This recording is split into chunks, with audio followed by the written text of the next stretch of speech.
help somebody. As I pass along, if I can cheer somebody with a word of song, then my living will not be in vain. People dying in the streets, baby got no shoes on the feet. Television telling us we're free, we can't be, I can't see. On and on and on, time keeps ticking, the world keeps spinning. On and on and on. Hey, my brother, can't you see? Help me sing in harmony. Stand up for what is right. Stand up, don't give up the fight. Stand up, shining through the night. Stand up, stand up, everybody. Stand up for what is right. Stand up, don't give up the fight. Stand up, shining through the night. Good afternoon and welcome to another show. This is Smash Talk. I am Candace Wicks, otherwise known as Queen of the Mic, and I am here on behalf of my partner in crime, Mr. Al the Bandit, otherwise known as Mr. Al Hudson. We welcome you to our show, Smash Talk. This show is particularly interesting because we are going to be doing some voter education. One of the things that we wanted to do with this particular show is to give you some insight on people who will be running for the various benches in Dallas County.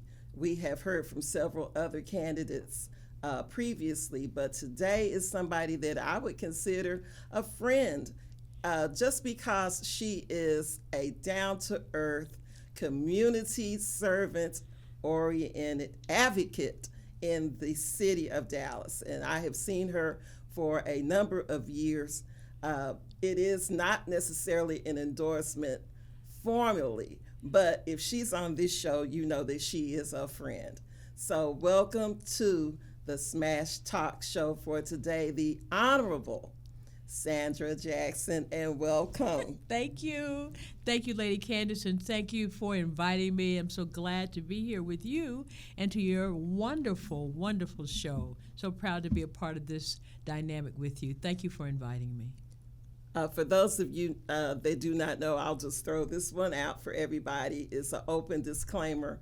Both of us are in the National Pan-Hellenic Council family. Right. We are both members of the Divine Nine. She is an illustrious member of Alpha Kappa Alpha Sorority Alpha, Incorporated. Absolutely. And I am a member of Delta Sigma Theta Sorority Incorporated. That's correct. Even though we are both Greek, but just for the record, we are not endorsing regarding our fraternal bonds. That's correct. We are doing this as a formal invitation for people to be educated on those persons who may be in our Greek letter organizations because, as you know, we do pull in Noble Nine members from time to time. That's right. And so she happens to be one, and so we do acknowledge that. Thank you so much, and thank you, and a shout out to DST, and shout out to Alpha Kappa Alpha, and all of the Divine Nine, both on the fraternal and maternal and paternal side of what we do, our sororities and our fraternities.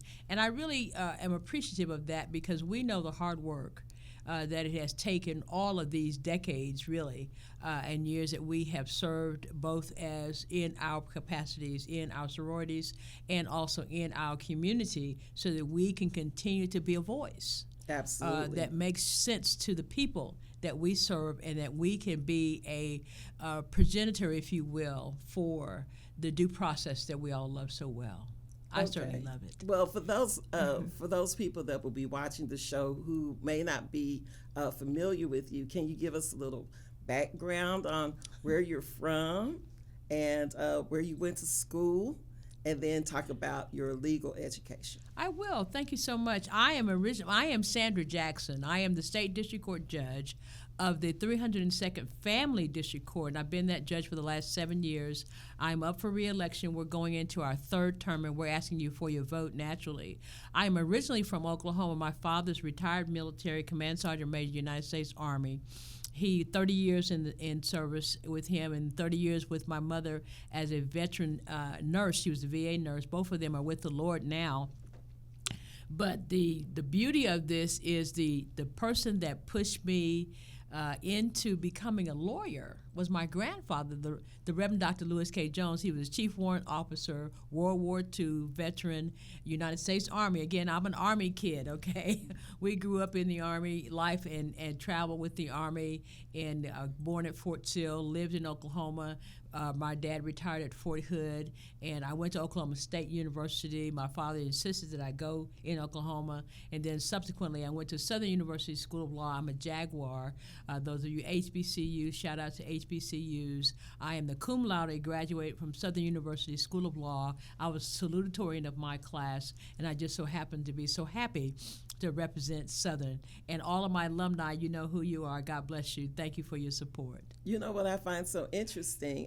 When we did our regional conference, Southwest Regional Conference for the National Paneling Council, we had it on the campus of OSU. That's right.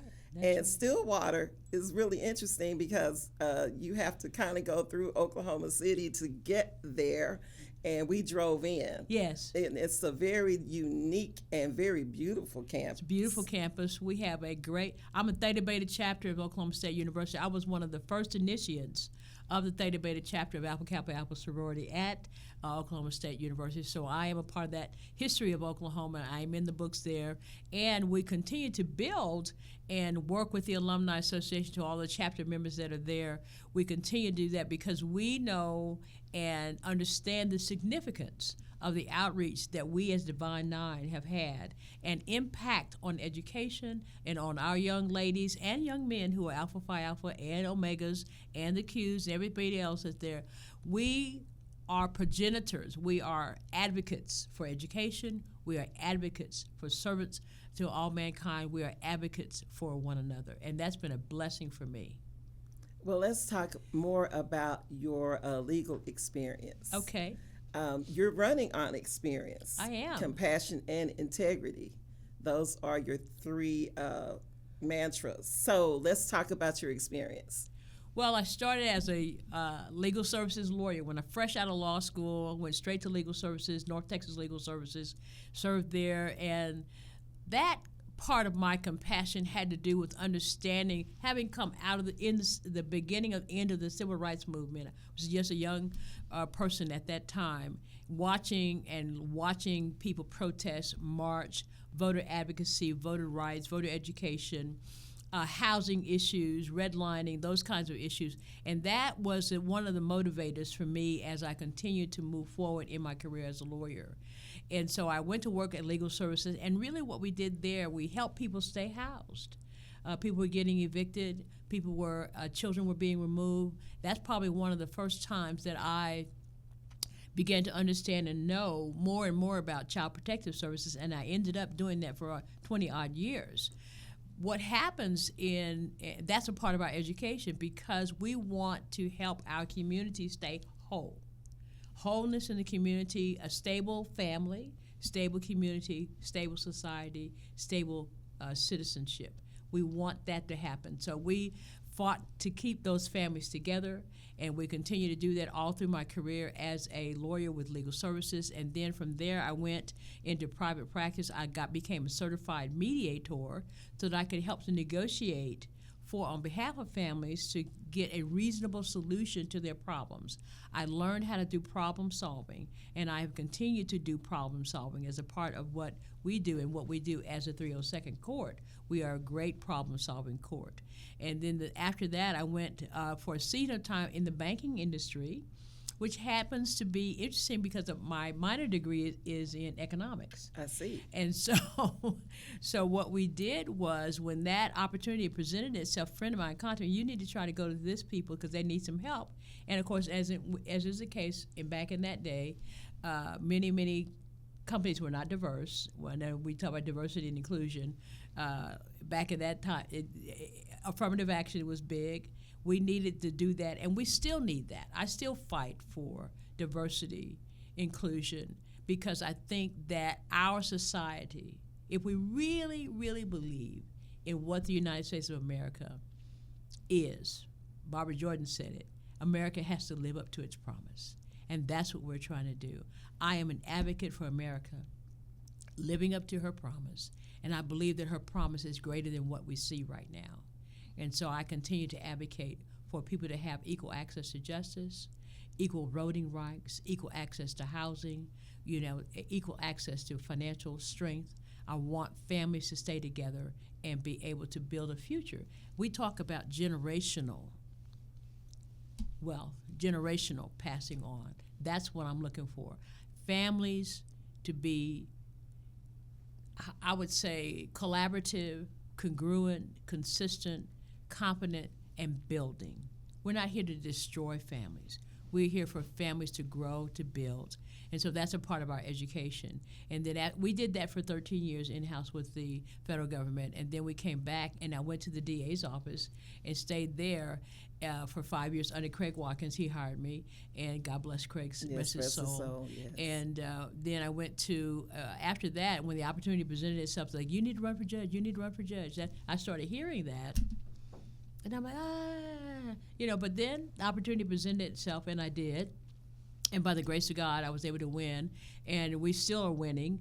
And so we came in with the ideas that we have now. And what we do in our current court, we have the legacy court. We have a specialty court, which has to do with helping families who have drug-addicted parents, and so that children are not lost in the foster care system. We try to present an opportunity for them to be bonded to that children and keep those kids in the nuclear family. That's what Legacy Court does. We have an 18-month program that we work with to help families, mothers, dads, children adjust and address addictions. And we work with programming through the specialty court system. We work with the court advocacy system, which is CASA. We work with CASA daily. We work with the Public Defender's Office. We have professionals, so therapists, psychologists, all of that, because we're here to do what? Build families. We are a court that believes that families need solutions. So those wraparound services that are so needed within our community in particular, I worked with the Martin Luther King Center, and there are many advocates there and nonprofits that are working to do the type of work that you're saying in terms of supporting families. Yes. And as an educator of early childhood, pre-K through first grade in particular, I have seen where students that have been through the system are really affected. And so therefore it makes it difficult at times to try to educate those students because they're so worried about other issues. Right. And so they do need counseling and other supports sometimes. But when they come through your court, you said that you're running on compassion. Right. And so I think we've heard that. Well, the deal about compassion, I do the training for being a trauma-informed court. At the national level, I go to all the national training. I probably have maybe over 300 hours of training in just how to manage a drug court and a trauma-informed court, both to do what we call best practices. Best practices in that scenario is what's going to work for that family. A lot of times we have theory. Can I say it that way? We have theory, but the practicality of that theory and how it impacts a family doesn't have a long-term effect. So what you want to do is learn this, and I ask this question a lot, what's the trigger factor? If this child is behaving this way or that way, are we dealing with ADD? Are we dealing with ADHD? Are we dealing with autism? Are they on the scale? Do we have to have issues with education? What do we need to know and learn about the trigger? And can we understand anything about the environment in which that child is living? Just as you said, early childhood development. Are they missing meals? How about that? Are they missing meals? Are they coming to a place hungry? I have had kids come to my court, and I go downstairs and buy breakfast for everybody. Now y'all come with me, Judge. Where we go? We're going down to the cafeteria. Yes, so and needed. We're gonna buy you some breakfast. So I don't want you to sit up here hungry, and I'm trying to resolve your issue. And especially when I do child interviews. So I do a lot of that. I just try to interact with people. Come on. Try to interact with people. Treat them in the way that they should be treated. Fairness, recognition. I see you.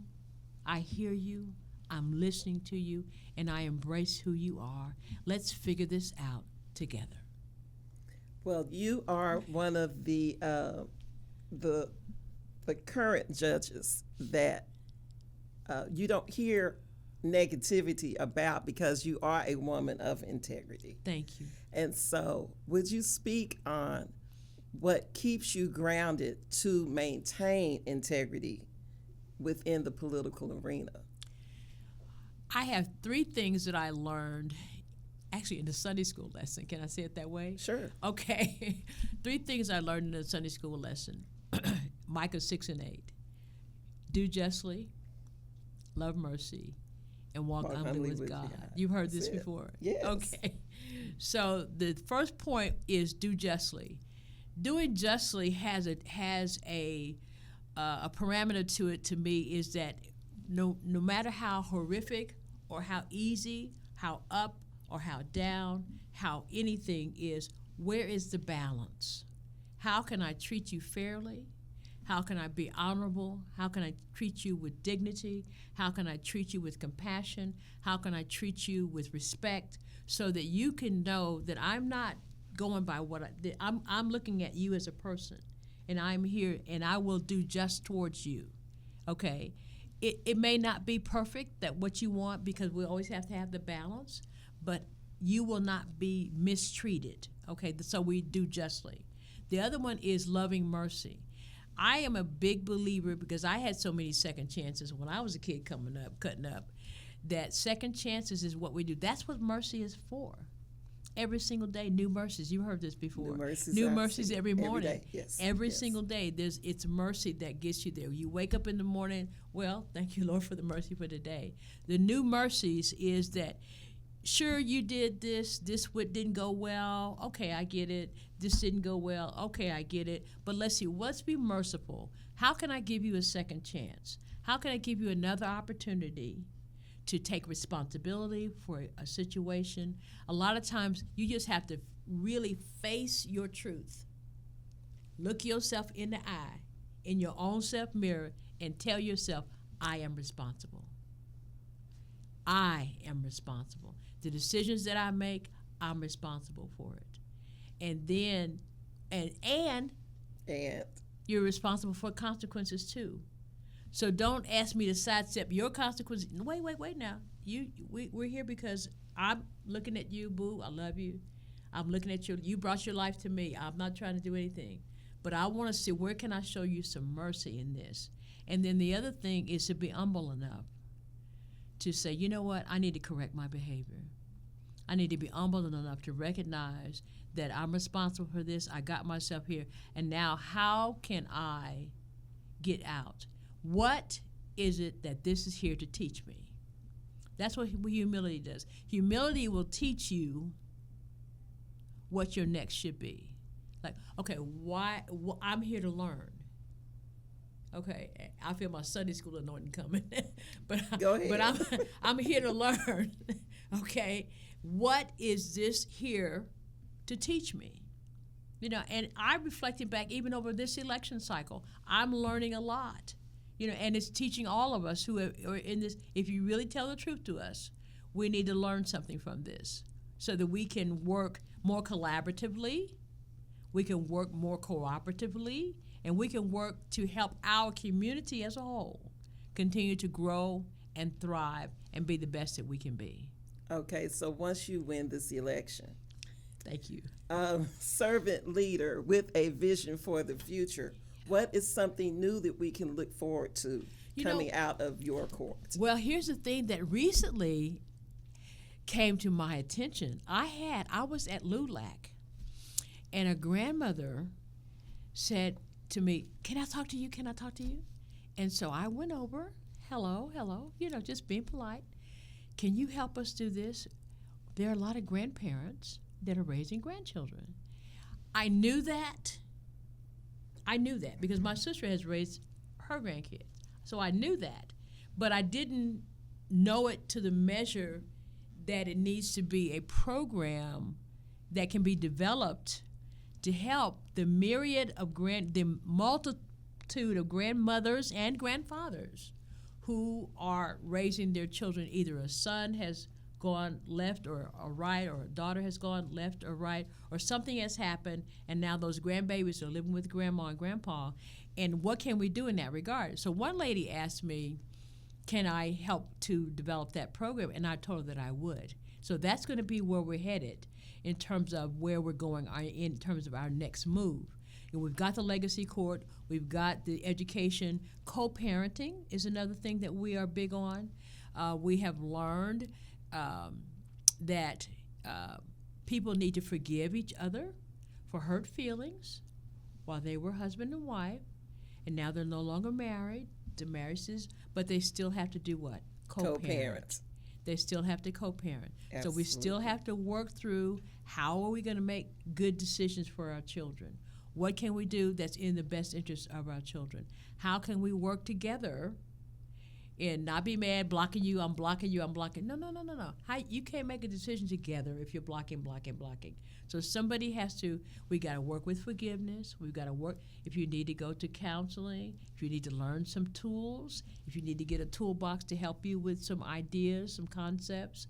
We talk to folks about intervention programs. How do we address the realness of life so that we can live in a way that makes sense for us as families? And I say it because family is foundational, but families mean community. Okay, community means society, and society is where we're all living. We all are impacted by what's going on in society, whether it's in Texas or whether it's in Minnesota. It's all affecting us. Well, Judge Jackson, let me say this for the people that are listening in to us. If you would like to get more information on her website is www.judgesandrajackson.com. Yeah, pretty easy. Look, I need to put on my glasses, okay? www.judgesandrajackson.com. And she is on Facebook also. Yes. So you can see her there. That's where I keep up with you a lot. Thank you. The multimedia is very important, so the social media. Are you on Instagram as well? We're on Instagram too, under Judge S. Jackson. We're on Instagram under Judge S. Jackson. We're on Facebook under Judge Sandra Jackson, as well as just my personal page, Sandra L. Jackson. So I have two Facebook pages, one Instagram page, and my website. And my team is saying, Judge, we keep adding more content to your website, so they'll be working on that on today. Great. And we'll be looking forward to getting that too. But I love this, and thank you so much, Candace. You're a great woman of God. I know you well, and I really appreciate you.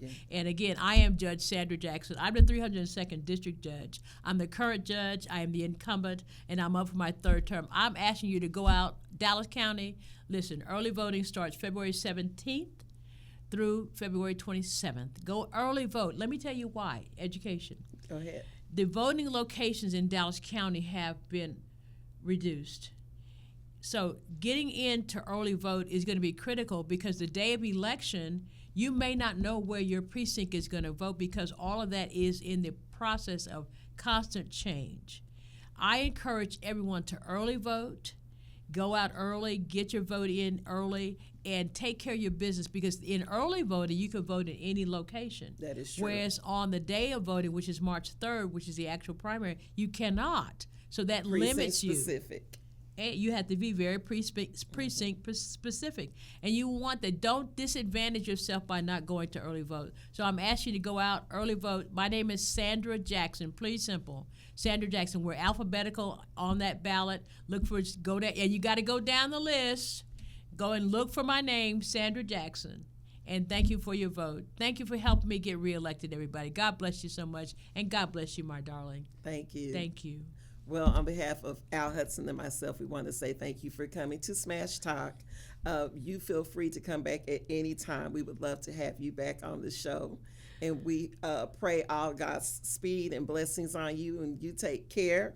in those streets. Yes. Be safe. Thank you. And be well. Yes, thank you. Thank you so much. Thank you, Smash Up. Thank you, Al. Thank you to the audience. Thank you, congregation. Everybody say amen. And that's going to be the last word for today. We will see you again in 2 weeks. And again, a voteless people is a hopeless people. We want you to make sure that you do what you need to do to make sure that your voice counts. And because we do live in the state of Texas, FYI, all of our voting rolls were sent to Washington, D.C. Right. So you need to continue to check daily on the voting rolls because you could have been purged and not know it. Right. So we want to make sure that you do keep up with that fact. But in the meantime, keep your eyes open, ears open, and stay ready. This has been Smash Talk. Take care.